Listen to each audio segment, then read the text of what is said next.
What's up, everybody? Had a little late night at work tonight. Kind of working on a couple projects, and I thought it'd be just good to kind of show you one of the projects we're working on. It's a little different than we're used to. We're Toyota through and through for the most part. But we took a 86 CJ7 on trade in the past year at some point in time. So if you're the former owner of this Jeep, reach out to us. It'll be pretty cool if you ought to see what we're doing to it. But initially the project started out, we were just going to do a simple EFI conversion on it. Sniper EFI, Headman, long tube header on it, and go to a Holley ignition system on it, the whole 9 yards. And before we started, we realized it said, let's check compression on this old motor. Let's see where we're at. Well, we had 2 cylinders that were pretty much for the most part dead. So it's kind of grown. So I kind of want to walk you through a few things we're doing, what we're going to do. Just kind of show you some of the things that we do on a daily basis, and maybe some new things we're doing that we're not used to doing. So the Jeep is an 86 CJ7. It does have a 3.5-inch lift on it.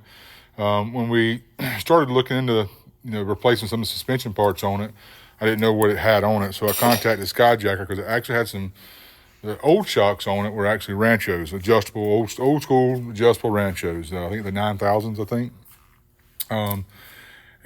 So I called Skyjacker, which has they're in Monroe, Louisiana. I have a lot of dealings with Jeeps. Kind of showed them what I had. They had me send them some measurements, and they sent me out a set of their shocks for it. So it's got a set of their M95s on it. I left one of the old ones on to kind of show you they were in rough shape. You'll learn real quick. Rust is an issue on these things, and I'll kind of show you some things we're fixing and going to be fixing. I've already fixed. So we're doing those all the way around. Also, steering stabilizer was in bad shape. So we had Skyjacker send us one of their mounts and steering stabilizers to go on it. We'll be replacing all the tie rod ends to be all new when we get done with it. Pitman arm, outer tie rod ends, all that good stuff be replaced. We're going to take and cut these bolts off, and the U-bolts, a little bit shorter and cleaner. Whoever did it before kind of just cut them off wherever they felt like they could. We're also replacing the sway bar stuff. So we're keeping the factory sway bar, but we did do energy suspension, cradles and bushings up top, polys, and on them we also ordered a quick release end links for both sides. So we'll have a quick release pin on both sides to release them in case you do decide to use it off-road. We're not really, I don't know a whole lot about the front and rear diff. We drained the fluids, refilled them. They look good. The fluid looks good in them, so we're going to do a drain and fill and roll with it and see how they do. So along with the EFI we're doing on it, we decided, this thing had a lot of rust issues. And one of the real common issues on them is on the back half of the frame wants to rust out. So I had a local fabricator, Jared lend us a hand on this. We ordered a kit they offer that actually replaces the back half of this frame back here. I know the lighting's not that well. It was late in here at night, but basically you cut off back here, grind it all good and clean. This is a slip over. You burn it in here. It comes with a new shackle. We order them for whatever lift the vehicle has on it. New greasable shackles for the rear. We changed out the rear cross member that goes across back here in the back. And we also changed out the skid plate for the fuel tank. In doing that, we use Holley's fuel tank. So it's got a 15-gallon Holley fuel tank on it. So what that tank does, it allows you to run an in-tank pump on their Sniper. You can run a factory-style tank with a pickup and do a frame-style pump. Those are loud. We've done it before. They're loud. This way, you get a quieter in-tank pump set up. So with the Holley setup, their Sniper EFI kit we ordered, it comes with quick connect harness here, weather pack tile connector, and then to have, just open wires on this end of the connector. We'll be actually running, your positive from your EFI for the pump. I'm going to use not going to use the fuel gauge that Jeep has in here. Do an autometer. I'll kind of show you some other stuff we did in a little bit and why. But do an autometer fuel gauge to match the ohms and resistance on this here pickup that Holley sends with this one. So a really nice setup. It's got a braided AN line coming off the top of the tank. It's got all your factory filler lines and return line setups for it, and vents for your charcoal canister too. That way you don't smell gas constantly. But it'll have a inline, use the Fuel Lab inline 6AN filter. It is not upside down. It's just your outlets on this side. So with it being us putting it on the passenger side, that's just the way it looks. We use their mounts with rubber straps on it. It'll be a 6AN fitting with braid that will run all the way to the back. And you can see we've already changed the rear shocks out. We are doing the body mount bushings. I've made it to about halfway of the truck with the body mount bushings, the back side. Those 4 have been changed out. They are, for the most part, rusted out, so it is what it is. But we're just fighting them out one at a time as we go. But give me just a second here. We'll let it down, and I'll kind of show you. Oh yeah, like I said, it's kind of a Pandora's box on this thing. So we found the flywheel. It was kind of chewed up on it, so we're gonna have a brand new flywheel, brand new clutch kit on it. Gonna get away from the old lever style clutch on it. We are going to a hydraulic slave cylinder setup for it. I forgot the name of the company that I found, but they make a hydraulic conversion for it. So a lot better pedal. Let's let it down real quick, and I'll kind of show you up top side what we got going on. But like I said, we've learned a lot on this Jeep. I've learned a lot on it. Being independent guys, working straight axles is a little different for us. But it's honestly scary how close this thing is to the FJ40. The 75 FJ40 that we have, it's eerily similar how close they are to the way they were designed. Even the motor, I'll kind of show you that here in a little bit. But we did do away with some of the old gauges. It had some old style gauges in it. We got away from those. I went with a set of the Pro Comp ultralights from Autometer. I'm actually going to put in the actual voltage meter here. Now we will be running Holley's display. I've got a window mount over here. We'll leave it on all the time, so you will see those gauges too. But I think it's always nice to have I say mechanical. These will be electric, so there'll be electric sending unit for the oil, electric sending unit for the water, and then of course electric gauge. I'm going to change out the tachometer also. I've got one that works directly plug and play with this distributor we'll be using. So pretty cool setup. Hopefully we'll be able to clean up under the hood some. And once it's up and running, I mean, it is a cluster when it comes to wiring and what on it. But for right now, I'm going to leave all the wiring in there till it's cranked and running and all the lights work. All the indicators for four-wheel drive works and everything. And once that all functions, well, I'm going to go through and depin all this cluster of wires, spider web, and clean it all up. For the most part, all we'll have is Holley's wiring underneath the vehicle.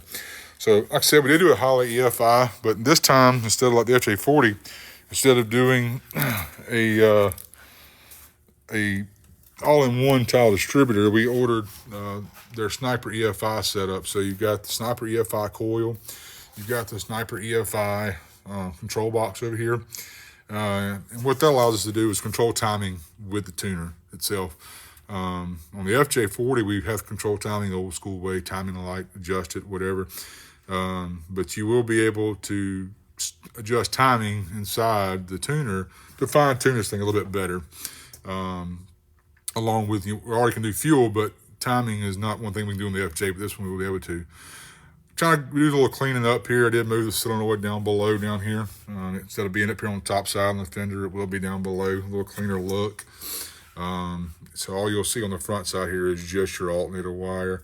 Going to redo that right there. It'll be a clean, heat shrink style wiring. It'll be a lot nicer looking.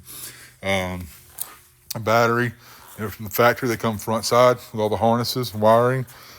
We took everything apart, and I'm running on the back side, so everything will come up the back side here and connect on the battery. That way it's a lot cleaner, not as many wires at the front side right here. So, like I said, for the most part, when we get done, all you're going to see is a CFI harness right here from Holley. This one here, and then this one here. Other than that, most of this stuff here will all be gone once this vehicle is cranked and running, and I know what I need, what I don't need. As far as alternator charging, feedback, speedometer connection, stuff like that. Once that's all functioning, that'll all clean up a lot nicer. We had cleaned the frame up, where it wasn't build bad rust pits. Wire wheeled it, grinded it down, and used POR-15's treatment on it, then POR-15'd it. So shouldn't have any more rust issues with the frame for the most part. So there's a couple areas, and it's going to do what it's going to do. But I think we've pretty much got it in the bud for the most part. But on to the cool thing, the motor. We are staying with the factory 258. Like I said, we have some compression issues with it. So we sent it off to Minter's Machine Shop here local, and he did all the machine work for us. It will be a 30 over 258. Of course, new pistons, new rings, Speed Pro rings in it. We're doing a set of King rod bearings and main bearings, new cam bearings. We went to Comp, got one of Comp's 4x4, just kind of the low-end torque cams for it.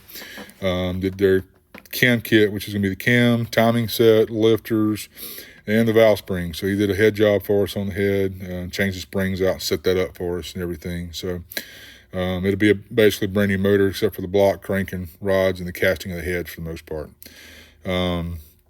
But Dorman makes a really nice timing cover for them. They have a bad issue. The timing covers leak on these things. Reseal them, they still leak. Dorman's got a fix for that. We do have their timing cover for it. We did order a Hedman.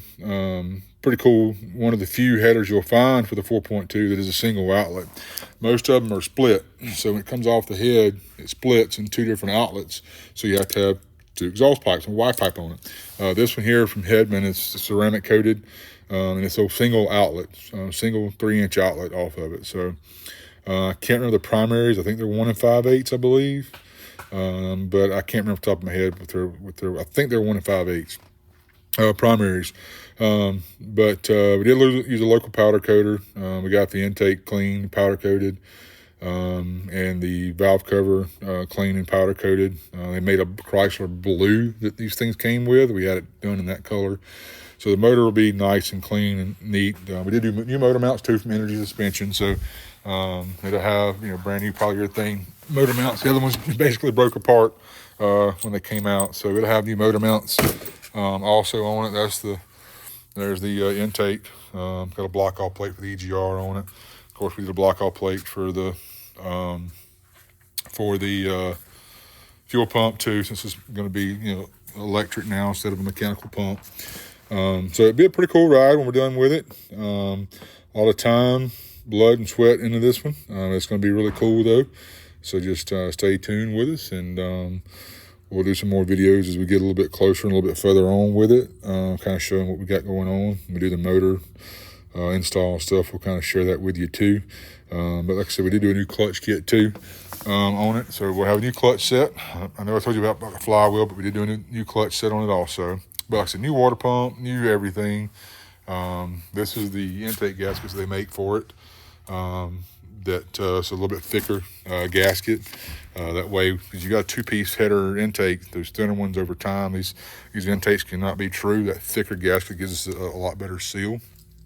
It'll be all Felpro gaskets, the whole 9 yards. So Jeep will have a winch on it. It's got an old Smittybilt on it. The control pack is bad, but the winch itself is good. So we're gonna, I'm gonna use a Warren control pack on it, because all it is a 3-wire setup. So pretty simple, wire that up, and the old 9500 Smittybilt will work on it. So I'm gonna repack the wheel bearings and all on it, probably replace the front bearings. It's got some slack in them. It's a laundry list. So big in-depth project, probably one of the biggest projects we've dove into as far as I guess you could call quote unquote restoring, which we're not doing. We're just this thing will still be an off-road vehicle, so I use the word restore lightly, but I guess get it road-worthy and off-road worthy for the most part. And it will be reliable with a good Holley EFI besides the old factory carburetor that it had on it. So stay tuned. I appreciate y'all, everything y'all do, and like, share our videos, and just kind of wanted to share something that we've been working on. And like I said, if you know the owner of this vehicle, or you're the owner of the vehicle, or this vehicle that was traded in, you want to contact me, I'd love to talk to you, maybe ask you a few more questions about it. I don't know who you are, but if you come across this, feel free to give me a call here at Toyota Hattiesburg, and I'd like to ask you a few questions about it. So other than that, Good night. Everybody have a good weekend. Thank you. Bye.